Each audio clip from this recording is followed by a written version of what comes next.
Baik, Assalamualaikum warahmatullahi wabarakatuh. Perkenalkan, saya Nadia Aprilia Zahra, mahasiswa S1 Pendidikan Kesejahteraan Keluarga, Fakultas Teknik Universitas Negeri Makassar. Dalam hal ini, saya akan mewawancarai Bapak selaku guru dalam tugas mata kuliah Profesi Keguruan. Kepada Bapak, apakah bisa untuk memperkenalkan diri serta jabatan dan penempatan bertugasnya? Baik, Assalamualaikum warahmatullahi wabarakatuh. Saya Nur Ilham, guru di SMP Negeri 10 Satap Menukung, Kabupaten Melawi, Provinsi Kalimantan Barat.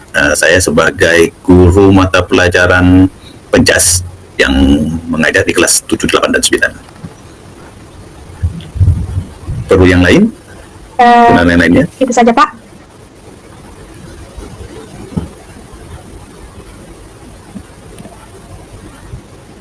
Baik, untuk mempersingkat waktu, di sini saya langsung akan mewawancara Bapak mengenai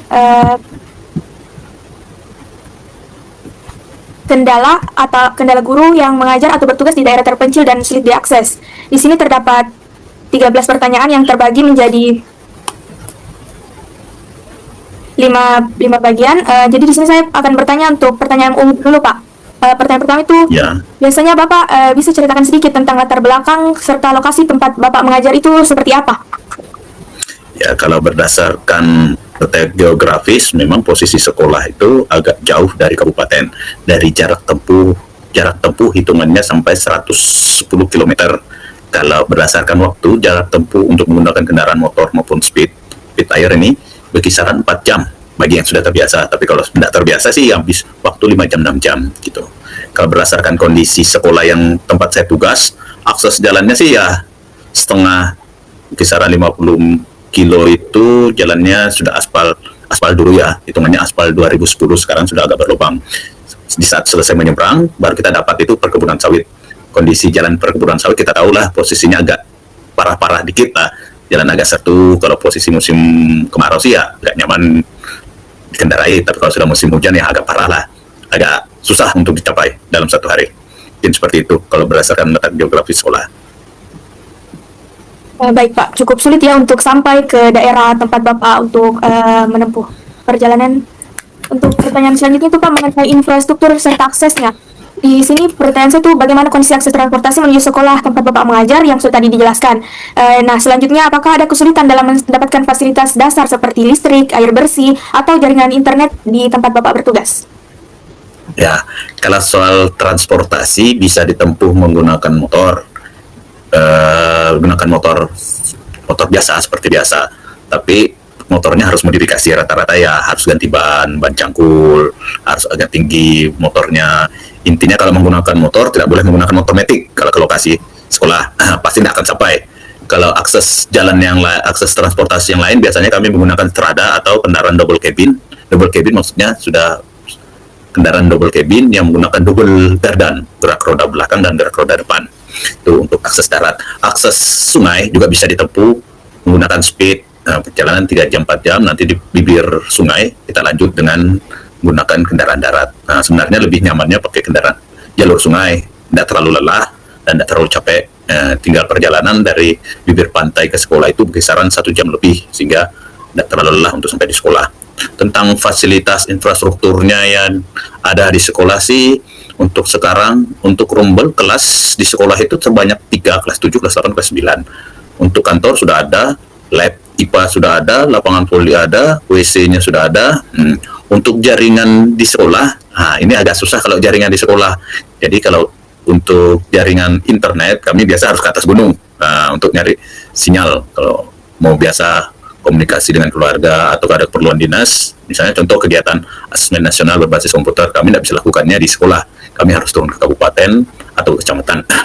Kalau untuk fasilitas listriknya, kami masih menggunakan tenaga surya. Jadi panel tenaga surya ini maksudnya ada panel menangkap cahaya matahari, disimpan di baterai atau aki. Biasa mereka menggunakan aki, simpan di aki, nanti gunakan malam untuk penerangan malam, dan untuk melakukan pengecasan HP, pengecasan laptop.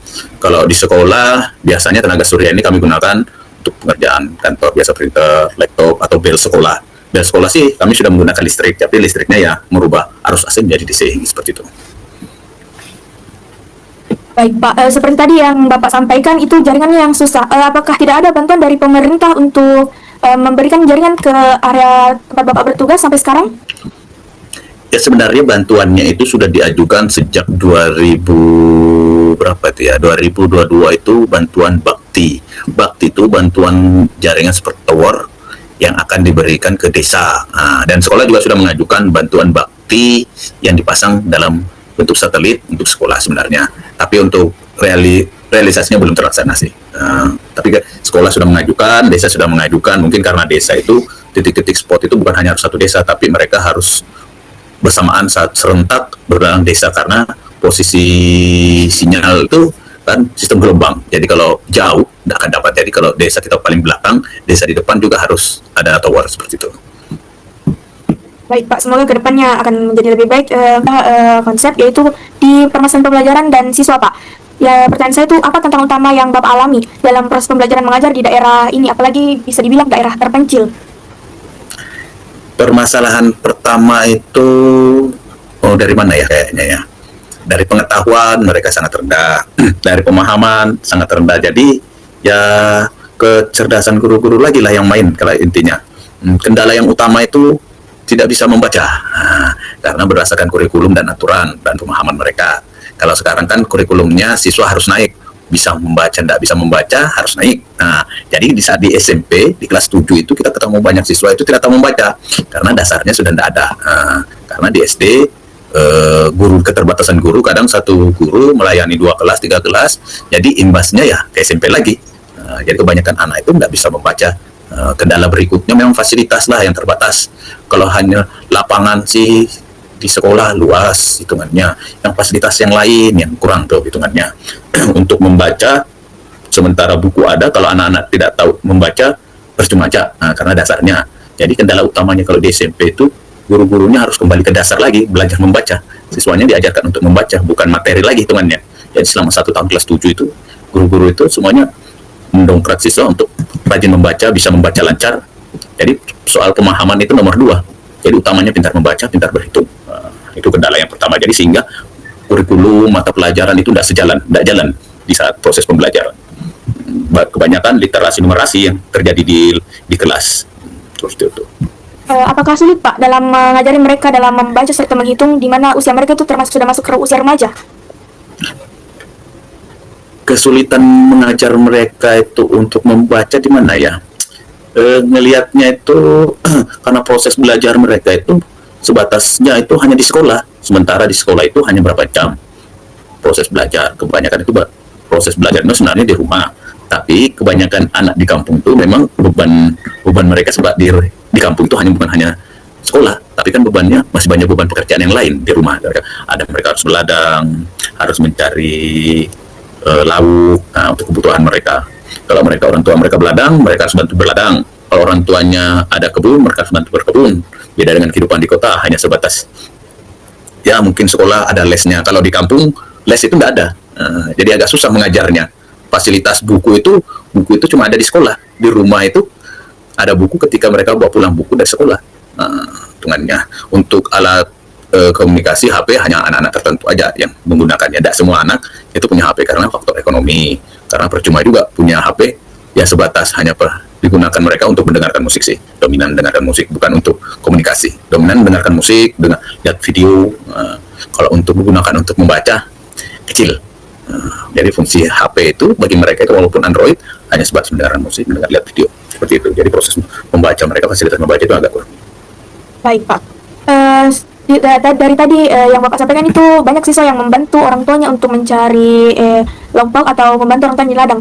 Apakah orang tuanya itu mendukung untuk anak-anaknya melakukan proses pendidikan di sekolah Pak? Atau mereka ada yang tidak setuju? Semuanya rata-rata orang tua setuju. Jadi mereka menitipkan anaknya untuk belajar biar kehidupan mereka lebih bagus dibandingkan kehidupan mereka.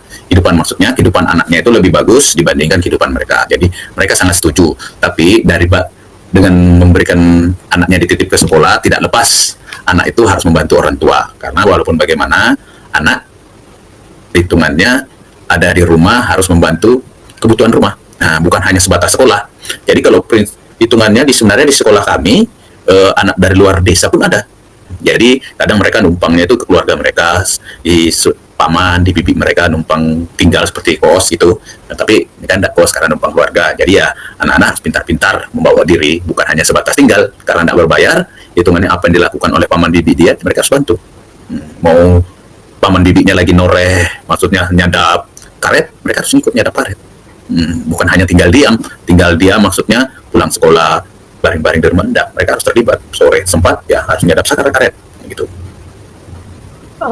Jadi begitu ya Pak, rasa belajar mereka itu cukup tinggi. Jadi selanjutnya saya ingin bertanya dengan solusi dan harapan dari Bapak itu, apakah apa yang paling, selama Bapak melakukan tugas, apa yang paling dibutuhkan untuk meningkatkan kualitas pendidikan di daerah tersebut? Sebenarnya untuk meningkatkan kualitas pendidikan di daerah terpencil itu, utamanya itu guru-guru yang paham dengan keadaan anak-anak sebenarnya. Ketika anak-anak punya kemampuan, misalnya dari 1 sampai 10 anak masih di bawah 4, kemampuannya baru 4, maka guru itu harus pintar turun ke bawah 4. Nah, jangan langsung diberikan materi yang tinggi. Tapi karena keterbatasan guru daerah pedalaman, contoh nih, sekolah saya itu gurunya itu pegawainya 2. Guru honornya itu lulusan SMA. 4 itu lulusan SMA. Jadi kemampuan mereka untuk mengajar hanya sebatas pengalaman pernah diajar, bukan pengalaman di kampus, misalnya metode belajar, metode mengajar seperti apa, cara mengambil nilainya seperti apa, anak-anak butuh perhatian atau enggak, ya berdasarkan pengalaman mereka aja selama diajar, itu yang mereka gunakan untuk mengajar kembali. Jadi ya kemampuan mereka ya, anak-anak itu sebatas ya diajar, misalnya dijelaskan tentang materi. Kadang yang dijelaskan tentang materi, apa yang ada di buku itu mereka baca kembali, tidak mereka jelaskan secara gamblang, secara luas biar mudah dipahami. Seperti itu, sehingga ya membuat kendalanya seperti ya kemampuan anak-anak itu begitu-begitu terus. Jadi kalau bagusnya itu gurunya itu memang guru-guru yang kompeten untuk daerah pedalaman, memang asli guru lah hitungannya, jangan honornya ini bukan asli guru. Kebanyakan yang bukan asli guru tapi hanya lulusan SMA yang dijadikan guru. Pak, jadi sangat penting, sangat memerlukan banyak tenaga pengajar ya Pak. Nah, untuk pertanyaan selanjutnya itu ini bertanya kepada Bapak ini menjadi guru di sana itu sudah berapa tahun Pak? Saya jadi guru itu jadi tahun 2017, ya berkisaran sudah berapa tahun ya, 2005, 7 tahun lebih, sudah mau 8 tahun lah, 7 tahun lebih, sejak tahun 2017 jadi guru. Penempatan dari awal terangkat memang di sana ya Pak? Ya, sebenarnya waktu pengangkatan saya itu sebenarnya kan guru garis depan. Penempatan saya itu di SD. Karena kebutuhan SD itu, jadi saya penempatannya di SD. Tapi kemudian saya dirubah karena permintaan dinas. Jadi saya pindahkan kembali ke SMP. Di situ, Bapak penempatan di situ memang Bapak asal situ atau Bapak hanya merantau ke sana Pak? Kalau soal penempatan, saya ini bukan asli orang sini. Saya merantau gitu. Jadi saya ikut program pemerintah guru garis depan, sehingga penempatannya pun saya tidak tahu kalau penempatan sini. Ya terima aja lah, jalani, tekuni. Di mana ada orang hidup pasti kita hidup juga. Yang penting prinsip hidup, di mana bumi dipijak, di situ gunung rezeki. Di sini kan ceritanya Bapak merantau. Nah, tempat penempatannya pula terpencil. Apa ada rasa dari Bapak ingin pindah tempat tugas atau bagaimana Pak? Ya kalau permintaan itu semua orang mau pindah kembali ke kampung. Nah, kalau berdasarkan hati, berdasarkan keinginan, tapi kalau berdasarkan hati nurani ya kasihan anak-anak yang ditinggalkan temannya. Apalagi lingkungan sih kalau untuk daerah Kalimantan Barat ya agak bagus lah, separah-parah apapun ya masih bagus. Nah itulah, kalau keinginan pindah pasti luar biasa ada keinginan untuk pindah, untuk kembali ke keluarga. Baik Pak, cukup menarik ya Pak perbincangan kita pada hari ini. Mungkin itu saja dapat saya berikan. Terima kasih juga atas kesempatan dan waktunya yang telah diluangkan kepada saya. Cukup sekian dari saya, terima kasih. Wassalamualaikum warahmatullahi wabarakatuh. Waalaikumsalam warahmatullahi wabarakatuh.